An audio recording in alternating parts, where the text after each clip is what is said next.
Okay. Dhanvantari foundation international అనే సంస్థ ద్వారా పంతంగి కమలాకర్ శర్మ అండ్ పంతంగి జయశ్రీ అనే ఇద్దరు మొట్టమొదటగా బ్రాహ్మణుల పేరిట ఐఏఎస్ అధికారులని, ఐపీఎస్ అధికారులని, పెద్ద పెద్ద వాళ్ళ తలకాయల్ని ఫోటోలు పెట్టుకొని ట్రస్ట్గా ఏర్పాటు చేసిన తర్వాత ఈరోజు వాళ్ళు ఎవ్వరు కూడా అందులో లేరు, పెద్దవాళ్ళు ఎవరూ లేరు, మొత్తం చీటర్సే ఉన్నారు. ఇంతవరకు దాదాపుగా 4 ఏళ్ల నుంచి మోసాలు జరుగుతున్నప్పటికీ, మీడియాలో వస్తున్నప్పటికీ, సిసిఎస్లో కేసు నమోదైనప్పటికీ, తర్వాత కోర్టులో నిందితుడిగా ఉన్నప్పటికీ ఇప్పటికి కూడా సీజ్ చేసిన కార్యాలయాలను నడుపుకుంటూ అట్లనే ఇన్వెస్టర్లకు ఎటువంటి సమాచారం ఇవ్వకుండా తన సొంత నిర్ణయాల మేరకు మళ్ళీ అసలు దందాలు చేసుకునే పరిస్థితిలో కమలాకర్ శర్మ ఉన్నాడు. ఇప్పుడు ఈ నెల ఆగస్టు 26వ తారీఖు నాడు ఎంహెచ్ఏ కోర్టులో తుది తీర్పు వెలువడనుంది. ఈ సందర్భంలో కనుక నిందితుడు మళ్ళీ కూడా మేము హైకోర్టుకు పోతాం, సుప్రీంకోర్టుకు పోతాం అనే స్టేట్మెంట్లు ఇస్తున్నాడు. ఒకవేళ అదే క్రమంగా జరిగితే మాత్రం భౌతిక దాడులతో పాటు అతన్ని ఎలాంటి చర్యలైనా తీసుకునేదానికి ధన్వంతరి విక్టిమ్స్ ఫోరం రెడీగా ఉంది.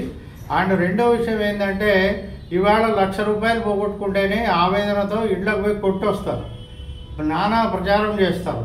అట్లాంటిది కోట్ల రూపాయలు మోసం చేసిన తర్వాత కూడా యథేచ్ఛగా మా కోర్టులు ఇప్పుడు సిసిఎస్ పోలీసులను కూడా బ్లాక్మెయిల్ చేస్తూ వాళ్ళ మీద హైకోర్టుకి వెళ్ళి డైరెక్షన్ తెచ్చుకుంటాడు, హరాస్మెంట్ చేస్తున్నారని.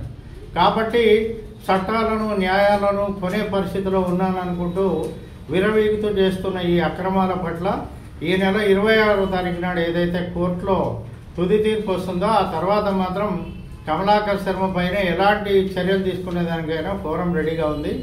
ఇట్లనే ఇంకో విషయం ఏంటంటే, చివరిగా ఈరోజు కమలాకర్ శర్మ అండ్ కో డైరెక్టర్లు ఏదైతే ఆ రోజు ఇండ్లకు పోయి చెక్కుల రూపంలో కోట్లాది రూపాయలను మోసం చేసి కలెక్షన్ చేసుకున్నారో, ఆ కలెక్షన్ చేసుకున్న తర్వాత ఈరోజు ఒక్కరు కూడా నోరు మెదపడం లేదు. అలాగే ప్రతి విషయంలో కూడా సెటిల్మెంట్ అంటూ కోర్టులో నుంచి వాళ్ళు సెటిల్మెంట్ అంటూ కాగితాలు పంపిస్తున్నారు. సో ఇట్లాంటి కాగితాలు పంపించడానికి మాత్రం వాడికి హక్కు ఉంది. తర్వాత ఇన్వెస్టర్లు ఇంటికెళ్ళి ప్రాధాయపడి అడిగితే మాత్రం కోర్టులో ఉందండి కేసు, తర్వాత చూద్దాం, తప్పకుండా చూద్దాం, చేద్దామని దాదాపుగా 2021 నుంచి ఈ రోజు వరకు మోసం చేస్తూనే ఉన్నాడు. ఈ రోజు కూడా మన రాఘవేంద్ర స్వామి పైన, భగవద్గీత పైన ప్రమాణాలు చేసి మోసాలు చేస్తున్నాడు తప్ప న్యాయం చేయట్లేదు. సో ఇట్లాంటి క్రమంలో ఇలాంటి వైట్ కాలర్ నేరస్తుల్ని అరికట్టాలి అనుకుంటే కనుక సిసిఎస్ పోలీసులకి అటానమస్ పవర్స్ ఇవ్వాలి. అటానమస్ పవర్స్ ఇచ్చిన తర్వాత ఖచ్చితంగా వీళ్ళని జైల్లో ఉంచి దర్యాప్తు చేయాలి తప్ప ఇట్లా బయట వదిలిపెడితే ఈరోజు ధన్వంతరి కార్యాలయం అంబర్పేట ఇంకా రన్ చేస్తున్నాడు.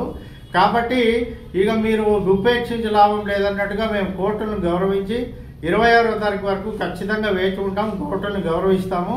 ఒకవేళ కోర్టులో ఏదైనా ఆర్డర్ వచ్చినాక కూడా కమలాకర్ శర్మ ఇలానే చేస్తే ఖచ్చితంగా వాడిపైన భౌతిక దాడులు ఉంటాయి. అదేవిధంగా అన్ని చర్యలు తీసుకునేదానికి ఇప్పుడు ఇన్వెస్టర్లు రెడీగా ఉన్నారు.